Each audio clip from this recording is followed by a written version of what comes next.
day, viewers. Welcome to Challenges and Solutions today again. As usual, I'm your host, Ajike Oyibo is my name. And today in this studio, we have a very wonderful man of God here with us to help us address one of the biggest challenges that are confronting us today. And the title of today's topic is Purpose Before Marriage. Why should we discover our purpose before getting into marriage? It's because today we are having the rate of divorce is high among Christians, believers and non-believers. But it is very painful because this happens in the house of God. And we are here to talk about why we must discover our purpose. We say, yes, I do. And the divorce that have happened before, what are the causes? Why are people divorcing themselves? Throughout my research, I discovered that there have always been some unanswered questions in people's hearts before they say, yes, I do. They just decide to push it behind them and go into the marriage. So we have to consider those unanswered questions. Why are people divorcing? And our man of God have life experience, living experience, his personal experience to share with us of what has happened to him in his previous marriage, why he divorced, and how other people who are coming after him can avoid this mistake. Stay tuned. Don't go away because you have so much to learn from this show today.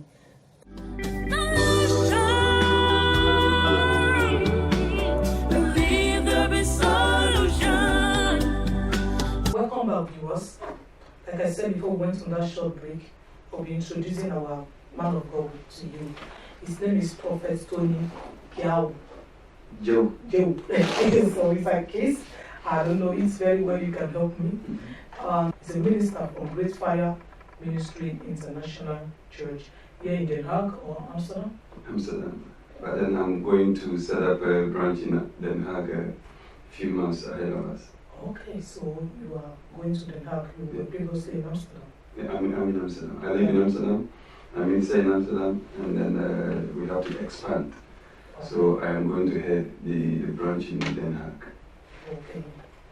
Yeah, like before we come on this show, you share some experience with me about your marital issues, your divorce. Like you rightly said, purpose before marriage. Yeah.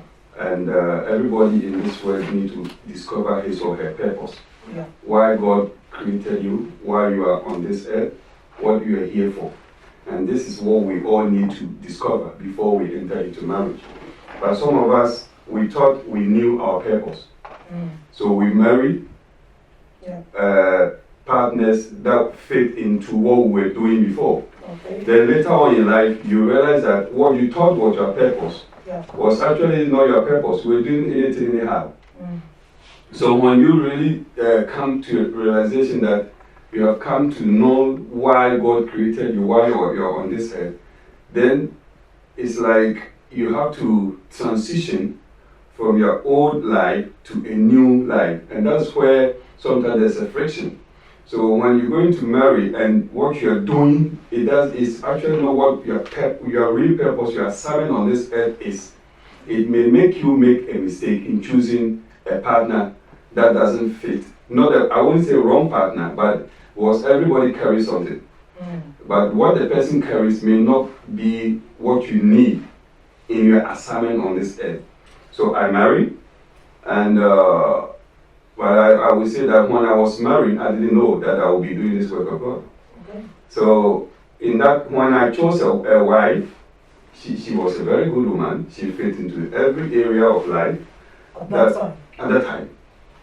So when this calling came in, I think it hit her hard because she was somebody who was a private person. She didn't like publicity. She didn't like standing in front of people, doing things, people looking at her. And I believe that was a big blow. And I also believe that some areas also she thought it was difficult work. So when you think this is a difficult thing to do, it becomes difficult actually for you to do. Because the mind carries you. So that is, if I knew earlier on that I was going to do the work of God, probably I would have married the same person, but maybe would have done things different. Okay. Probably not the same person, probably a different person, you never know. But then when you are doing things from the scratch, well, the foundation is very, very important. But as the Bible says, when the foundation is corrupt, what can the righteous do? So when the foundation is not built on things that will sustain you in future, then it becomes a problem. So that's where my mistake in the beginning was not knowing what my purpose was, and then not knowing what kind of partner will fit into that purpose, and that will be a backbone in that purpose. So I married for 11 years, but the marriage failed. Okay.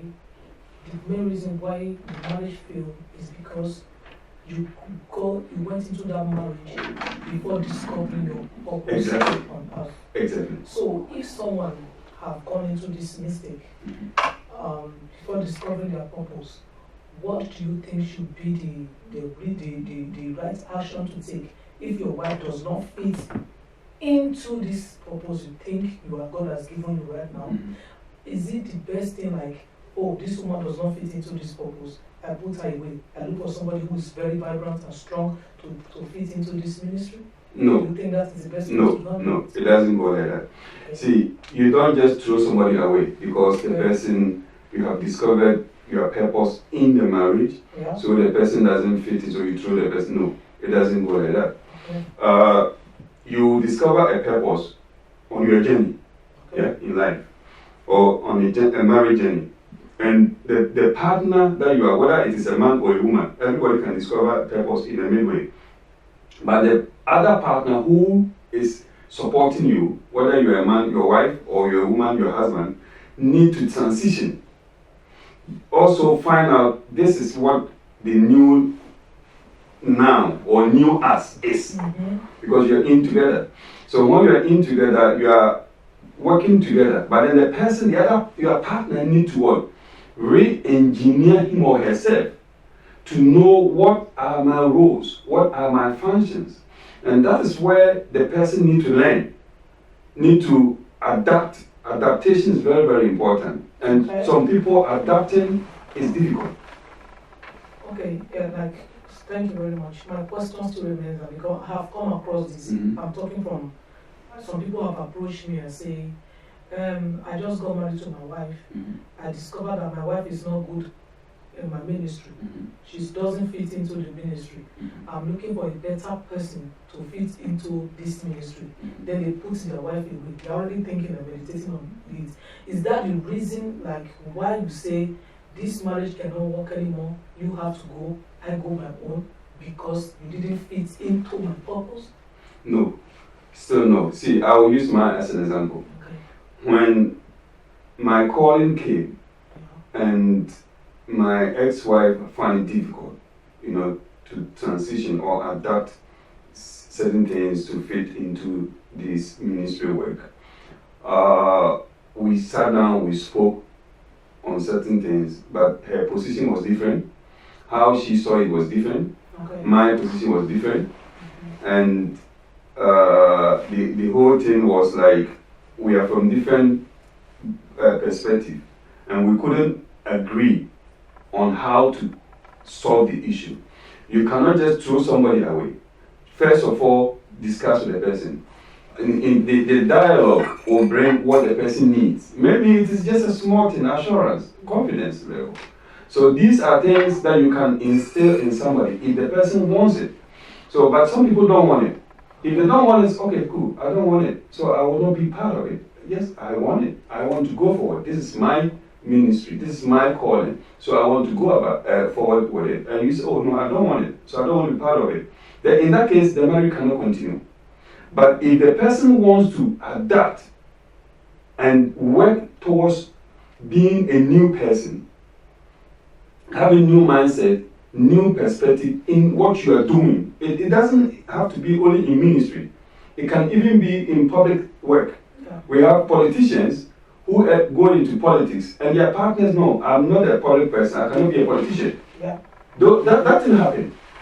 There are people who enter into different area of their lives and their life partners know, this is not what I want to be. This is not what I want to do. So I'm sorry, I'm quitting. So, but if the person wants to work with you, why are you disposing of her or him?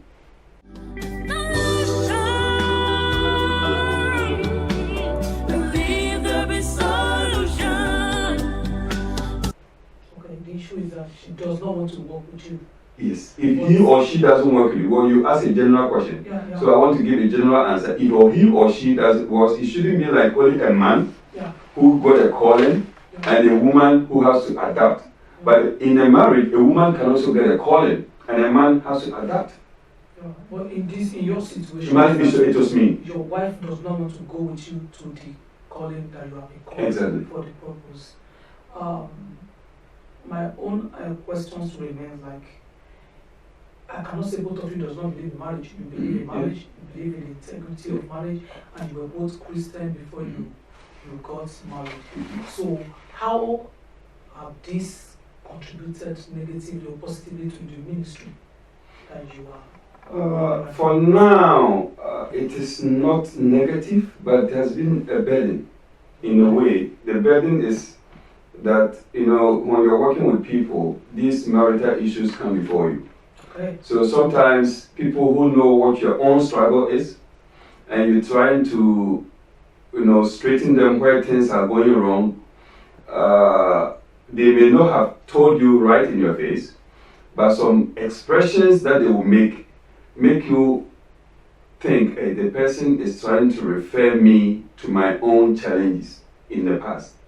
They won't say straightforward, but then people can make some comments that will make you think or refer you in a way that if you knew how to do it better, you could have solved your own issues. So these are things that could confront you, or it has confronted me before. But the thing is, sometimes the issues are different. Issues are totally different. And when issues are different, people knowing your own challenges and struggles, trying to make it seem like they are the same, it is sometimes difficult to handle. But it has not been a negative on my ministry, but only that it has been a challenge or a burden, whereby if I'm talking to married couples, some issues that they are confronted with, and I think I've solved more than 5 issues with marriages, and then 1 or 2 of them were at the total stage of collapsing, and I was trying to revive it, and lo and behold, God being on our side and prayer support, we were able to revive it. But initially it was difficult because the people didn't want to, agree on certain things. But then that's where it comes in. If you knew all these solutions, why didn't you put it into yours? These are things sometimes people make, or they make comments, and those comments they won't say straightforward. But then you know what they are trying to imply. Okay, no problem. Viewers, if you have contributions or questions, you can please send them to us on our email or on our page. Thank you. We'll get back to you.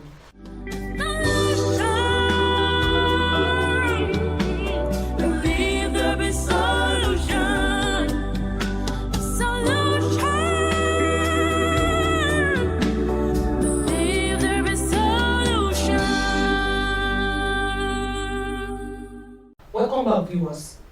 Thank you again for joining us. What I want to ask right now in my next question is do you think God can give us an assignment that will separate our marriage? Do you think, because God says, I hate putting away, then why do you believe that God can give us an assignment that will put us under in our marriage? Yes and no. Okay. Yes, in a sense that, you see, in choosing a partner, God doesn't choose a partner for you. You can go to God, put it in prayer, and then ask God to lead you. That means you are giving your will for God to lead you to locate a partner. That is one. So that means you seek the assistance of God to give you that life partner. So in that case, God, who knows all things, knows your now, knows your tomorrow, knows the future, will help you locate somebody who will fit in all situations. But then, in my situation, there was not a day I prayed to God about to lead me about my ex-wife. You just took the decision. I just met a person, I took a decision, fresh, and a carnality, I went into the marriage. Okay. So the thing is, in that case, I will not blame God For the failure of the marriage, I blame myself. Because there was not a day I prayed to God for a partner. But then on the other hand also, like I think I've answered it 2 years ago in one. Because if you pray to God, God is leading you. If you don't pray to God, you go your own way, God is not leading you. Yeah. Like you just made a statement, you say you blame yourself for some certain things, which we have all made mistake. Yeah. We have all fall short and come short of the glory of God. Like, it takes two to tango. Yeah. Only one person cannot divorce one person. In your own way, because we are talking right now to make other people learn, what do you think you contribute to the divorce? Like, this divorce, this is my fault. I contributed this part of it to it. Okay. The whole thing started this way. When the calling came, I live here in Netherlands and she lives in Belgium. Okay. And her point was that when I got the message about the calling, I did not come to sit her down to discuss with her before accepting the calling. Okay. So that's where it started from. Okay. So she felt not part of the vision or the calling. She felt rejected and regretted. Okay. And I tried to explain to her, because the whole thing came like I went there in the weekend to discuss with her or inform her whatever is going on here. And then somebody we both knew then very well called whilst I was there. And the person, without my permission, asked to talk to her. And then the person behind me informed her what is going on. And then before I even told her anything, the person already told her behind you, yes, that this is what you are going into. Yes. That is a third party spoiling the marriage already, yes, before the marriage already starts to spoil. So when the person told her this, she went like, so this is going on and I didn't know. And I said, oh, that is why I am here this weekend. So I want us to have after breakfast, then we sit down, because I went there, I think it was I was there around midnight. She was asleep. So in the morning, she woke up to prepare breakfast for the family. So I wanted us to eat. After the eating, then I will also inform her this is the new development. And then the person called before I could say anything to her. And that is the whole thing. So the person now, there are so many things happening right now. We'll come back after the break. Thank you, viewers. We'll get back to you.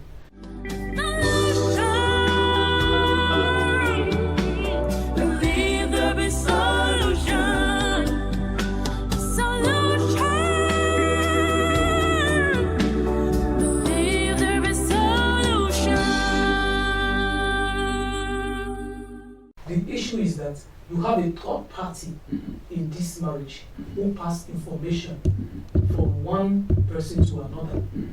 There is already an open door for the enemy to come in. Because I want to make people to understand that it's not the call of God that spoils marriage. No. There have already been a problem, a loopholes, an open door for the enemy to come in. So when the person called, what happened after that? So when the person called, then I was like, she was already angry. Okay. That why would I live in a marriage and my husband is keeping information from me, and then the third person is the one coming to tell me, which is a genuine question. Yeah, I understand her point of view, but then I said no, that's not the point. Because I was waiting because I came in the night when you were asleep. Okay. I woke up when you were already up preparing breakfast. So I was waiting after the breakfast. Then we sit down and then we talk. But then in the middle of this, then the telephone call came. So anger came in. And when the anger came, I tried to calm her down and then tell her what the things have been and what is going on and everything. And then she didn't take it. And that's where the foundation of the misunderstanding. And then later on, we tried to solve it here and there. She said no. From that moment, that call that came in, that spoiled everything. So you think that call is an ordinary call? That just came in and break a home. Have there been problem on the ground before the call came in, before this ministry? Maybe there have been some, like I said, there are a lot of unanswered questions in the heart before we say I do. Have there been problem from this third party, this same person? No. This third party has never been a problem in a marriage. Just make the call. Had never been a problem in a marriage. We know the person, and has never been a problem in a marriage. But every marriage has a challenge. Yes, of course. Every marriage has a challenge. So one-on-one, we also had our own personal differences and struggles. But that was never a problem or to separate the marriage. But then this is the misunderstanding that brought the whole thing. And then, in trying to solve it, one who may use for some language that will not be good to the other. And that is also contributing factor here, that when you're trying to solve an issue and not knowing how to tackle certain things at certain point in time. Maybe sometimes there are some phrases you use with your partner in happiest moment. Yeah. There's no problem. Okay. But then when there's slight anger, you use the same phrases, there will be problem.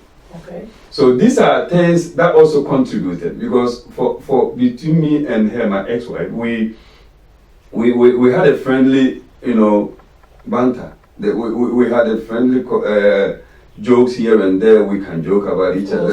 Yeah, exactly. So the whole thing came in when serious issues, I was trying to solve it with jokes. And she felt like undermined, and not taken serious. So this one issue led to the other. One issue led to the other. So these are things, but then I think if I may go back a little bit in our discussion here. You see, in the beginning, the topic was to discover your purpose before marriage. But then in discovering our purpose, we have to also define what is love. Yes, it is. We have to define what is love. Most of us, we define love as, the way the person looks. How I feel about the person. We think love is feeling. But feeling can disappear. Anybody who has married or stayed in a long-term relationship will tell you, up to a point, the feeling is not there. Something may happen that may make you mad, upset, angry, and your feeling towards the person may change because of what has come in the relationship or marriage. So when we define marriage based on feeling, the feeling can disappear or grow down. And then when the feeling disappears or grow down, where stands the marriage? So our definition of love needs readjusting. Because love is not about feeling. Love is connected to purpose. Yes. If you define love connected to purpose, I am doing this is my purpose in life. I have found a person who will augment me. Like somebody put it, fill my gaps. Where I fall short, the partner fills in for me. So when you are taking any step in life or in that purpose, you know your life partner. That is why God told Adam, he said, I am giving you the helper comparable to you. And that was Eve. So the helper should be comparable. Why? Because there are things that nobody is complete. Where you fall short, your partner needs to augment or fill the gap. And if we define love based on our purpose, we will always be intact because you lean on each other. Yeah, so when marriage is based on only love, it cannot work. No, not only love. The definition of love is based on feelings. Okay, on feelings, it cannot work. It has to be based on purpose and connect to love. What I want to ask now, do you think can people be forced into marriage? Yeah, people do it and it works. People do it works. Yeah. Like our parents do this. They matchmake people and it works. It works. But in these days, do you think it still works? Yeah, it can still work. It can still work. Yeah, but you see, the reason is this. A man is a man, a woman is a woman. In every home, a man is the head. So a man needs to know a role a woman plays in his life, and demarcate the roles very, very well. This is my wife. This is what I expect you to do to help me in this marriage or in my life. Even when the woman is more resourceful and hardworking than the man, when the success comes in a marriage, it is always attributed to the man. Yes. No matter what happens, the man may not even be hardworking, may not be resourceful. Everything may come from the woman, but every success in a marriage is attributed to the man. But then, the man needs to be a vision carrier in a marriage. So what is your vision? It's also connected to your purpose. So the purpose, you can never leave it out of marriage. But I'm coming to the question you asked. So when you are introduced to a woman, or you're arranged to marry a woman, when the woman comes, it is you, the man, your duty and responsibility to explain to the woman, this is what I'm doing. This is what I expect you to do for me. In this situation, there is no purpose yet. So there is nothing to explain to the woman. They have never been purpose. Both of them are just living their normal life. According to what you said you before, don't know whether there have never been a purpose. You never discover purpose. You didn't pray to God or anything. You just married. And people that are connecting you, they are not connecting you because they know your purpose, because they are not God. They just arrange it together. Do you think that is not the reason why most marriages are failing? It is so, but then let's also not assume that somebody not married doesn't have or know his purpose already.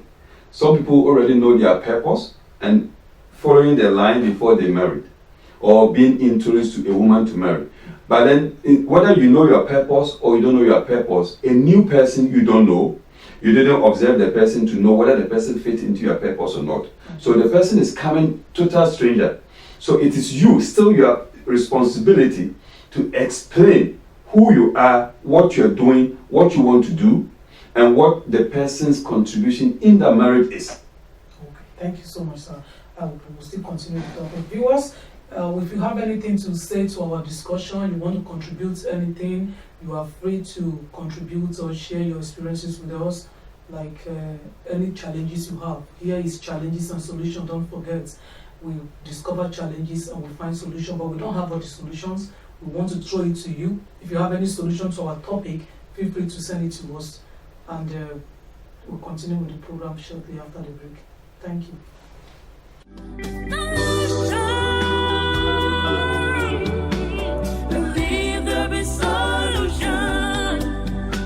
Also, I have some things to show you, some materials which God has enabled me to put together. Most of the topics we've been discussing and the one we'll still discuss, they are inside these books. Like this one said, The Keys to Discover and Recover. It's very handy. It's a very powerful book. You really need it to discover that thing that you are carrying. Whatever that is driving you, whatever that is inside of you that needs to come out, you need to recover it. You need to discover it to be able to recover it. This book will help you. It says The Key to Discover and Recover. You can get it on our website, www.lifeguidefoundation.org. This book is there for you. And also, this one said, The God That Remembers. Is there any God that remembers us? Who is that God? Is there God at all? Does he remember you? Are you feeling frustrated? Are you feeling confused? Are you lonely? This book is for you. The God that remembers. When will he come for you? Everything is written in this book. You need to really know if there is a God. You have to get this book. Also on our website, you can get it. And this one says, Powers to Defend. Power is the ability to do work. Which kind of power are we talking about? Is it physical power, spiritual power? And also, how can we achieve this power? How can we acquire power? This book will tell you where power comes from and how we can get power. If you are fainting, you need this book. If you are confused, if you are frustrated, if you are already weak, if you are giving up, you need power to be able to go on. Power to defend. And also, this one is a big book. It said, The Fruitfulness of the Barren. Is what is barren in your life, financially, maritally, academically, And in any other way, spiritually, physically, people can be barren. This book, The Fruitfulness of the Barren, is going to help you to be fruitful in every areas of life. There are lots of reasons why people are not fruitful. It's all written in this book. And what you can do to be fruitful is here, and also some prayer points. And this one says hatred in the house of God. Many people have quit the house of God. They stopped going there because they said there are a lot of hatred. Why is hatred there? How can we chase out hatred if we experience it? You can get this book, it will help you. And there are other books which is called Challenges, Evangelism Guide, Solutions to the Challenges of Life. It's concerning our talk show and many more. It's for children and adults. You can also get them on our website. The e-book is there. And this one is our movie, our new movie. Well, new movie or old movie, I don't know, but it's a movie that we have produced. It's called Divine Restoration. You can watch it on YouTube, and you can also get the CD if you want it. If you want it, contact us on our website. I will send it to you. And there are also shops where you can get it in Nigeria. I will send them to you. If you want it, just let me know. And if you cannot buy it on our website, still let me know if this is what you want. And if you want the e-book also, you can also get the e-book on our website. Thank you very much. And there are other books coming soon, which I'll be introducing to you. And as you are reading them, I know you will be blessed. Every challenges in your life, there will be solutions to it. God bless you. Thank you so much. Welcome back, viewers. Thank you so much, Sam. It's still Purpose Before Marriage. I want to ask you a very sensitive question, Sam. I don't know how long you have been divorced. How many years now? No, I divorced and then I married again. So I'm now a married man. Oh, you are married again? Yes. Oh, okay, so you were divorced. Divorced your ex-wife. Because then the question I want to ask now will not be necessary. Because I wanted to ask if your wife should come back to you, if you will accept her again. So now that you say you are married, maybe it is no longer necessary. But don't you think that wife that you left, or both of you divorced, if she said, I'm coming back tomorrow, because that is really your real wife that you married for, your original wife that God understand and recognize. If she comes back to you today and say, I'm sorry, I still love you, would you allow her? Would you give her another chance?